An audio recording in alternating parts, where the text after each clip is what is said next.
Okay, so this book is weird. This is Wonderbook by Jeff VanderMeer, and it is not your typical writing guide. It's colorful, it's chaotic, and it's kind of overwhelming at first glance. And since October is my Preptober month, where I'm prepping for my next novel, and I'm inviting you to challenge your own creativity alongside me, I thought, what a better time to actually work through this book. Instead of just letting it sit on my shelf, I'm treating it like a challenge. One resource, full immersion. So today, I'm going to be taking you behind the scenes of what it's been like to read and actually use Wonderbook as part of my novel prep. And we're going to talk about what I'm learning, what I found inspiring, and what is, let's be honest, just completely bizarre. Let's start with what Wonderbook actually is, because it is unlike anything else I've ever read on writing. It's written by Jeff VanderMeer, who you might know as the author of Annihilation and the Southern Reach trilogy, which are these wonderful, strange, surreal, kind of unsettling books. And his craft book has the exact same vibes. Most writing guides are pretty straightforward, lots of text, maybe a diagram or two if you're lucky, but Wonderbook is the opposite. It's fully illustrated, it's non-linear, and it feels more like an art book crossed with a creative playground than a traditional manual. You've got essays from other writers, wild diagrams that honestly look like they belong in a fantasy novel, and tons of exercises scattered throughout. It doesn't just talk about plot, character, or structure. Instead, it focuses on imagination, on how stories should feel, going beyond how they're built. And that's why I think it's pretty perfect for my Preptober. October in general is already known as a month for creative experimentation. You've got Inktober, Plottober, whatever challenge you pick. And Wonderbook leans into that energy. It's messy, it's playful, it doesn't demand perfection. It just feels exactly like the kind of book that you want to wrestle with during a month where your goal is just to simply spark ideas and push your creativity further.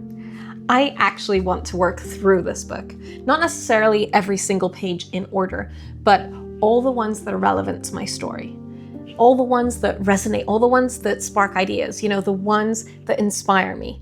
And I want to really wrestle with the material. But I don't think you need to be super strict with this book, though I might change my mind by the end of this video, I don't know. Anyway, I'm not treating this like homework, and I'd urge you, if you approach this book, not to treat it like homework either.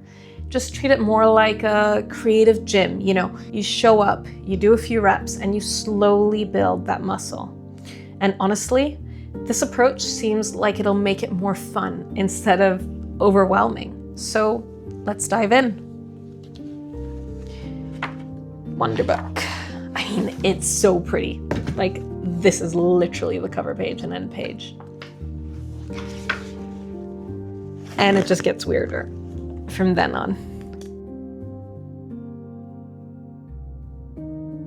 There are 7 full chapters and then a workshop appendix. And it is over 325 pages long. I don't know what the last page is, but here we go. This is the introduction. I'm excited. And I'm going to be taking notes because isn't that half the point? So we've got my notebook for the plot, for the story, and Wonderbook. And because every book needs its whimsy post-it notes, these are what I'm going to be using for Wonderbook.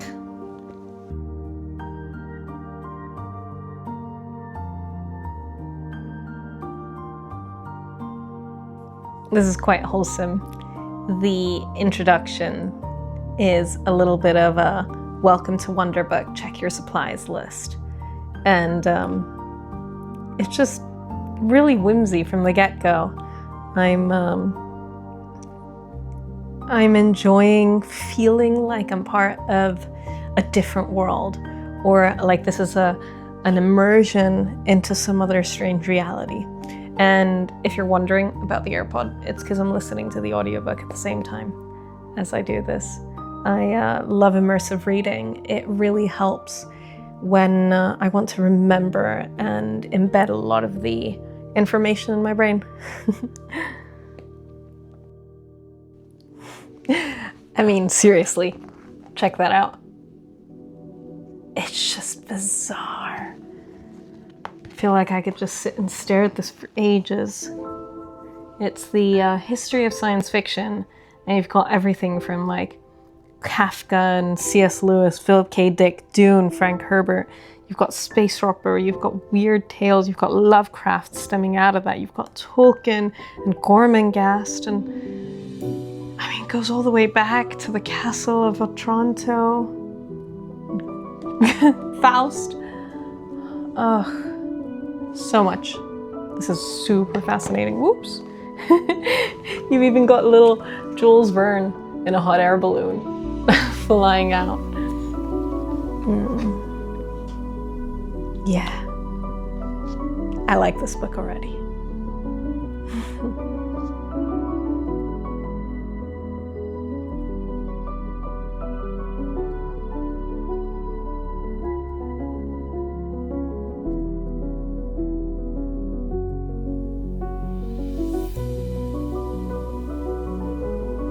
So I've just finished the introduction and it's wonderful. Like, it's so whimsy, it's so fun, it doesn't take itself too seriously, and I'm really glad that I have the physical copy along with the audiobook.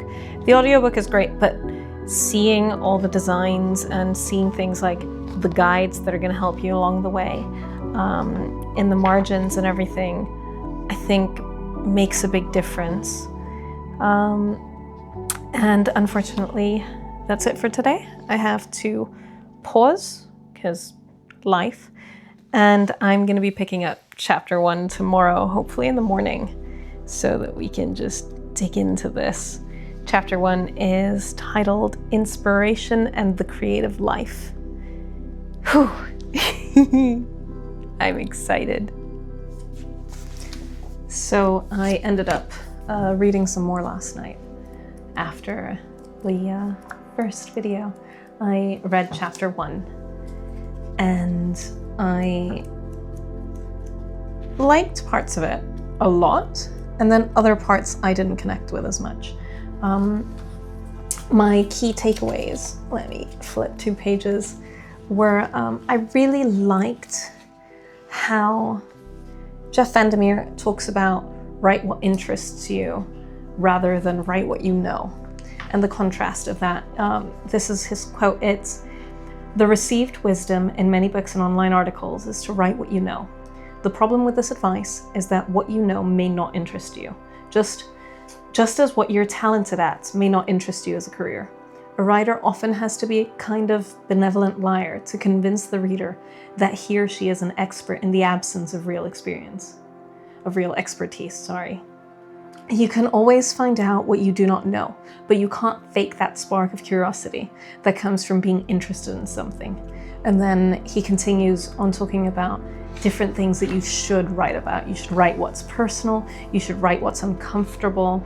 And I loved this whole section. I felt like, especially when writing fantasy, we often have to write things that go beyond the mundane everyday life experiences.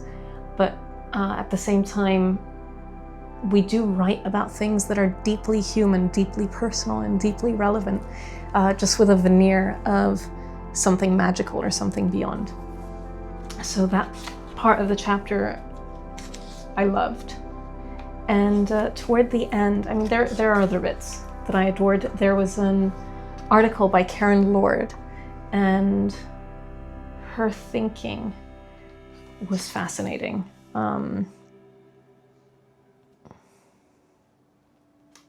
Yeah, I'll be sharing more of this later. But toward the end of the chapter, Jeff VanderMeer talks about how when he visited York Cathedral, York Minster Cathedral, he felt like he was stepping into a world where his fantasy novel and his story and real life were sort of merging and blending. And this is a feeling that I get quite often when I'm writing, where I'll be walking down an alley tracing my fingers against the stone, and I'll feel as if this would be what it would be like to be walking down an alley in my own novel and such. It feels like the one reality is almost superimposed on the other, and just reading his thoughts on that feeling made me feel very understood as a writer. So far, I'm enjoying this. It resonates. Yeah, and I'm gonna keep going. So today my plan is to read through at least chapter 2 and do the exercises. And it continues. This book continues to be just an absolutely beautiful,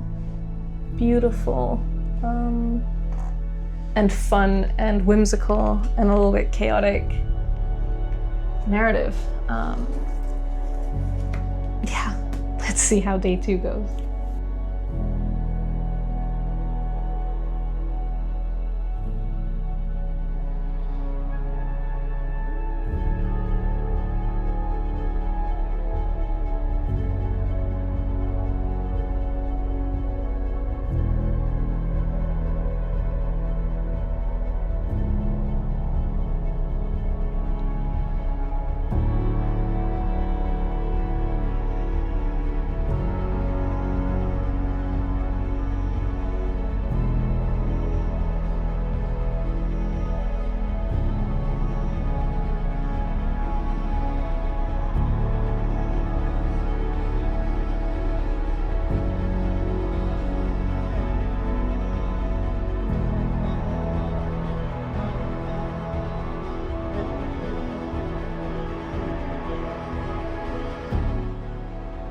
So I finished chapter 2, and I'm at the start of chapter 3, where it's all about the crafts and things like that. And I'm really enjoying this book so far.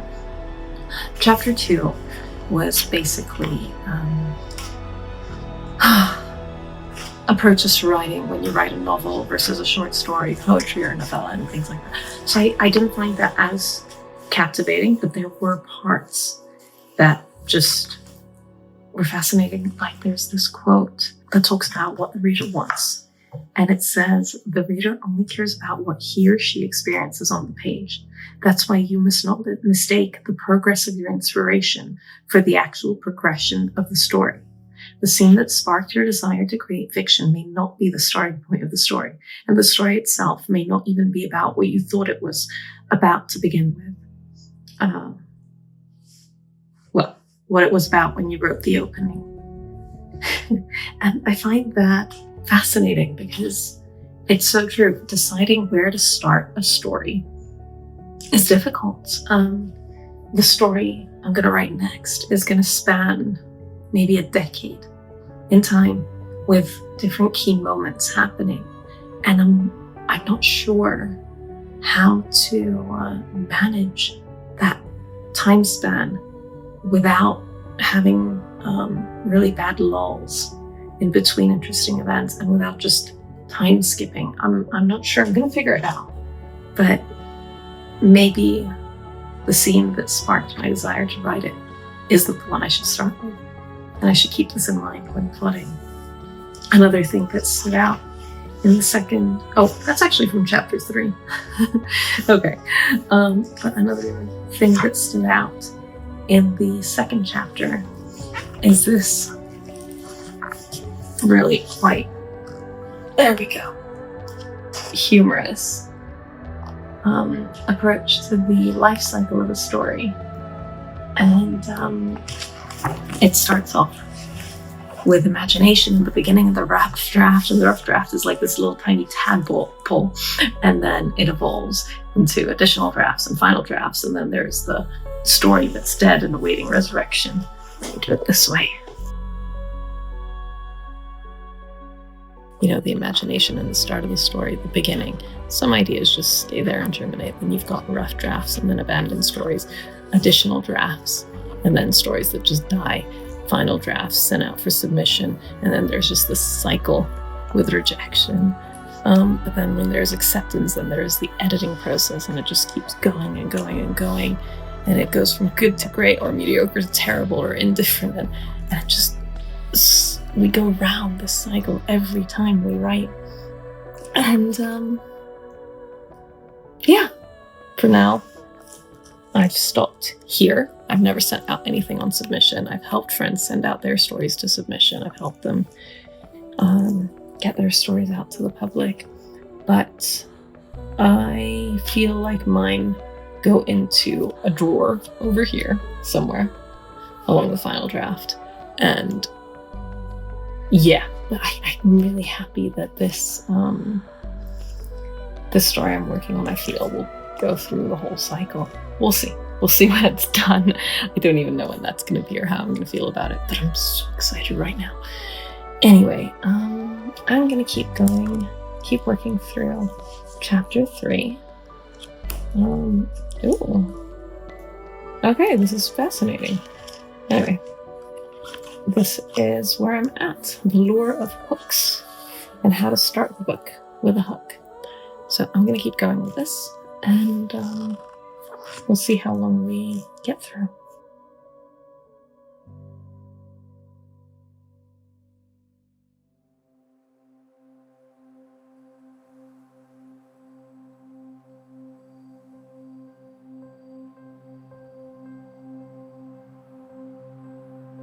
The question of what is interesting is perhaps less urgent for novels, where the reader expects to settle in for the long haul, but it still has relevance. There is also the issue across genres of what the majority of readers will find fascinating as opposed to difficult to digest. New York Times bestseller Mary Doria Russell thought about this issue extensively when writing her science fiction novel The Sparrow. So I'm about halfway through, I think, in terms of page length. Let's see. Yeah, that looks about halfway. And I'm now on chapter 5 out of 7. So the next chapters are characterization, world building, and revision. And then there's an appendix. The chapters that I just finished were fascinating in terms of plot and structure. I really loved the explanations that Jeff VanderMeer gives about ways you can cut your scene to build interest and intrigue, and the different types of plot structures that exist, but also how to break away from the standard plots, which was really useful. So that was chapter 4 in terms of narrative design. And then chapter 3 was all about the beginnings and the endings and how you can guide your story from the beginning to the right conclusion rather than derailing somewhere along the way. And I felt like a lot of these things helped clarify sometimes what went wrong with previous stories of mine, previous books, or what went right, even. I really enjoyed these 2 chapters, but the book so far doesn't have as many writing exercises as I wish it did. I've done 1 so far, which was all about narrative structure and finding a different way to structure your own book. I'm not sure which page it's on. I think it's a bit after this. But I was expecting to have a lot more exercises. What it does have a brilliant amount of are questions. I feel the questions are fantastic. So, like, okay, what happens? Well, this is why endings fail, but he has questions. Let's see, let me find a bit with questions. Maybe these? Yeah, these are questions for how to build a scene, and I think they're really, really useful because it makes you think about the general context, the purpose of the scene, where you should start a scene, how you should introduce characters, and which ones should be talking and which ones shouldn't be, all of that. And they're the kind of questions that help you either trim down or expand scenes accordingly. So I found his questions throughout super duper useful, but I also felt so far that I wish there were more exercises. Anyway, on to chapter 5. I have 2 chapters left, just 2. Well, no, that's not true. I have 3 chapters left, just 3. And I'm looking forward to seeing where these take me. Characterization always plays a big role in the kind of stories I write. So I think this is going to be a brilliantly useful chapter with a lot of food for thought.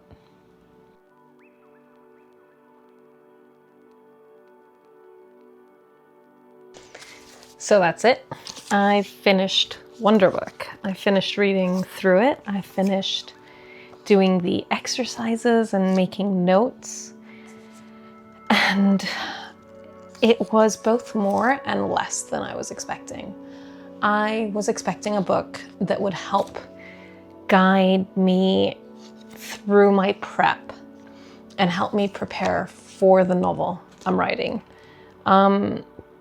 And it didn't quite do that, but it also did. It helped me imagine things and think about things from a different perspective, which is fantastic. But I didn't feel guided. So one of the ways I've been describing this, it's as if I've been craving, pizza, and I got pasta. And both are fantastic in their own way, but it didn't fulfill everything I wished it did. There's a chapter that talks about structure and the structure of stories. And I feel like one of the things I need right now through my prep is to hone in on structure and to map out the structure of the next story I'm going to write. Because in general, I'm a planner. I like having a quite detailed outline before I set out to draft a story. I'm not a pantser. I don't think anyone would describe me as that. But I don't feel like I've come out of working with this book with that plan. I feel like I've come out of it with a much deeper understanding of my characters, of my world, of the atmosphere of the novel. So great stuff. I need more though. I need more to feel satisfied with my Preptober challenge. Some of my biggest highlights were the questions. Jeff VanderMeer asks questions that will help you form your beginnings, your endings, your characters, your world. And I feel like these are so valuable for anybody who's creating a story, anybody who's creating something that has a character. He even walks you through what sort of questions you can ask yourself when watching films so you can understand their structure and their plots and perhaps even emulate that. To be fair, probably the most helpful thing about working through Wonderbook was the exercises, especially the ones in the appendix at the end, where, for example, there's this one that's all about tactile experiences. And it challenges you with a prompt to, for example, taste something non-toxic that is not a food item. Anything, lick a pebble if you have to, then describe that experience in a paragraph. So working through these, I feel, helped me imagine my world more fully using all the senses. There were other tests, like when he describes how to go through a systematic revision process. He describes the concept of reverse outlining, which is when you write your draft and then you go back and generate an outline from your draft based on it. And then the steps he describes when you do the reverse outline, I feel would be very helpful in outlining. So it's almost like this book has pieces of a puzzle in different places, very, very, very valuable pieces of a puzzle. And now I need to find the right way for me to apply them for this project. And I kind of feel that's the point. So this is an incredible resource, and I would recommend it. I would recommend it to anybody, both for the imagination and the way it pushes your own conceptual boundaries, but also as a guide in and of itself. But I feel like maybe the best way to use it is to just tap into specific aspects of craft or of creativity that are challenging you. So tapping into story characters, tapping into world building, tapping into beginnings or endings or those messy middles. One of the exercises that he recommends and I want to do, I haven't done yet, is something also that Brandon Sanderson recommends, which is when you take a movie that you've seen and break it down beat by beat so you can understand the beats that make up that movie. And then you can see how that story is structured and formed. That's something I want to try, because there are quite a few either stories, movies, or books that have a similar moral arc for their characters as the one I'm writing. And I feel like it'll be helpful and constructive to deconstruct some stories, things like Frankenstein or Dr. Jekyll, Mr. Hyde, or other stories where the protagonist essentially descends into madness in some way. Also, one thing to consider is the difference between reading a craft book and working through it. I feel like any creative can benefit from just working through a specific book like this, rather than just skimming it or taking bits and pieces away, because holistically it just really pushed my thinking. I think you can tell I'm still digesting what I've been reading. I'm not done with it yet. I'm far from done with this. I feel like I'll be coming back to parts of it over and over. I mean, I do have a bucket ton of Post-its and marks and things that I will be referring back to or that stuck to mind.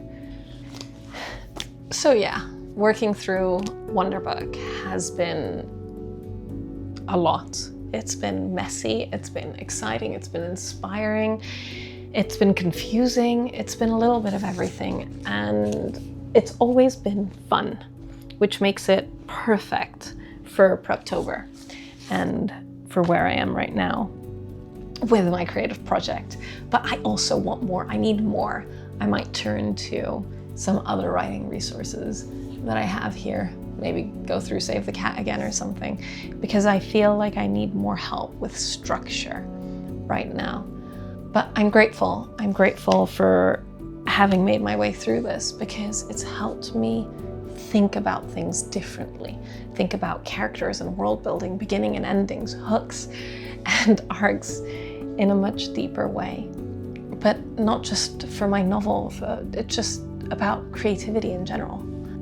So I'd love to know if you've worked through a craft book like this very systematically, and if that was helpful, or if you felt like that approach just felt too much like homework. And I'd love to know if there have been any craft books, whether for writing or for any other kind of creative field, that have inspired you.